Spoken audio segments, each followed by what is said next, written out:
Alright, so this is a follow-up to a previous video of mine where I had colorized the face of Mermaid illustration of mine.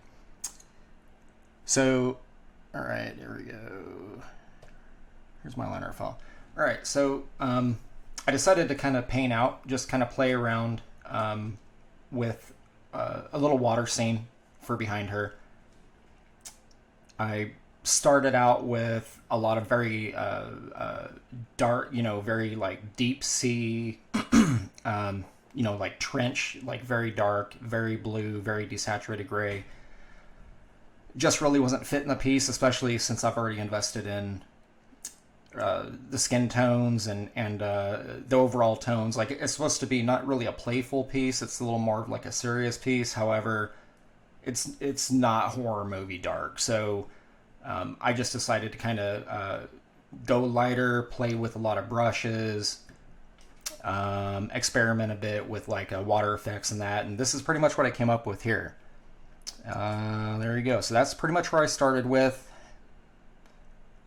There's the line art. So that was the flats I started with. Got all my background group there. I mean, it's probably something like 30 layers of different kind of adjusted layers.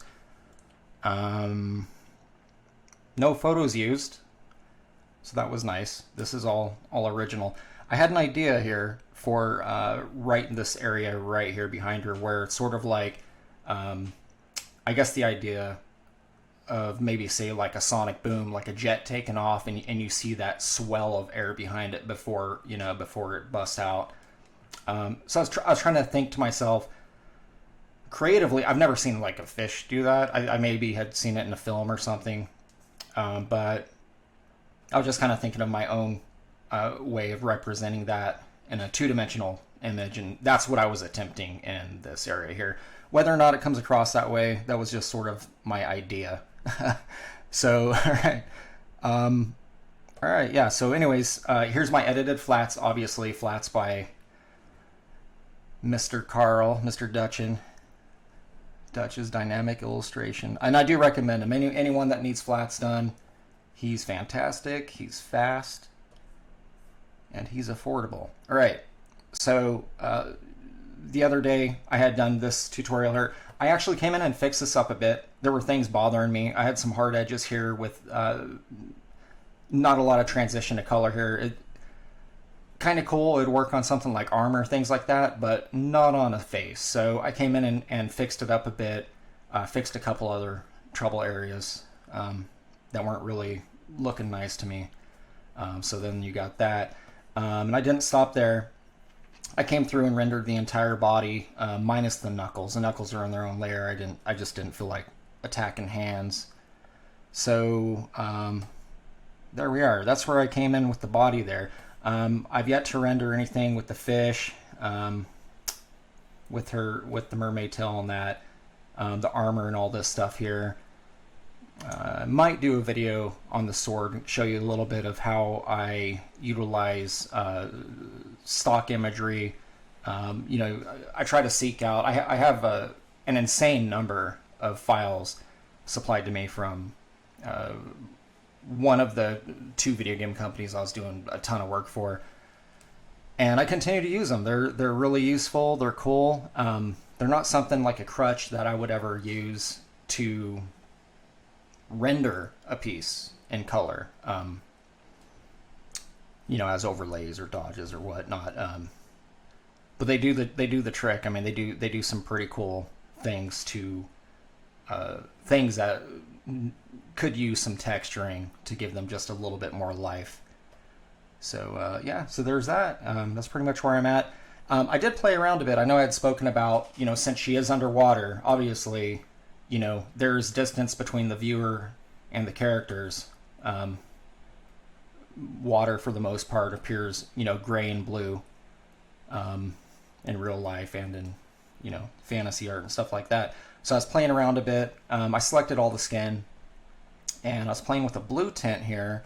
And I actually set it to burn. It's a darker blue color. And then I kind of came up with that and did another pass on it there around her abdomen and then the arms, just where it's a little bit darker. But I think that looks, I mean, that's a little more, so it's a little more believable to my eye that she's underwater with that dark blue burn, which appears a little bit green because of the reds and flesh colors underneath, right? The only issue that I have is it kind of diminishes a lot of the work that I did trying to achieve like really nice skin tone, which I had discussed before that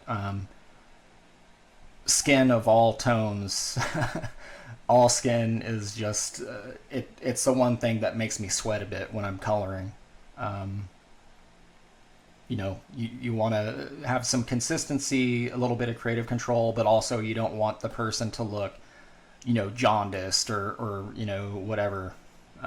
You want them to look like their skin, they don't have issues with being whatever the designated, skin palette is for that character. So that's my only issue really here is with the blue tint, is that it kind of knocks out a bit of my work there, but that's part of art. Sometimes you gotta sacrifice a bit of this and that to make the other thing. So I am going to keep these here. I'll turn them on and I'm going to group them together. Just say blue. And again, I really am a big fan, and I highly recommend that you use a naming convention legible to at least yourself. It doesn't have to be for someone else's eyes, but it's something that what is what, right? And this is kind of silly, but I had also on the other video, I did something just kind of displaying like rim lighting, right? So like if this light was over here blasting this direction, you'd have, a harsh blue. And I thought it was kind of interesting of how badly it looked on the other video, but now with this applied and everything else, this is kind of the way it turned out. And I think that looks kind of sharp, like without the color tinting of the waters that are reflecting on her skin areas.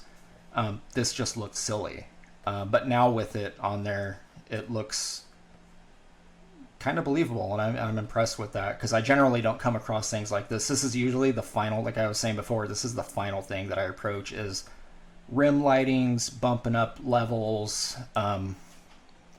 just fixing curves of things that maybe need to be darker, things like that. And again, I never recommend using black to shade as a color. I never recommend using white as a highlight. It just avoid those two things. Find a bright yellow. Find, color pick a color out of your background back here. Yeah. And by the way, none of this actually is true white. Everything back here has a blue tint to it.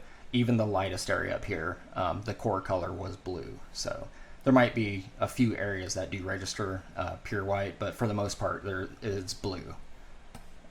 This is just me working with hard light layers, dodges, a little bit of blur, and some other brushes and color dodge layers as well, like these bubbles and texture stuff that I was kind of working in. So yeah, there's that, and I'm going to make another video.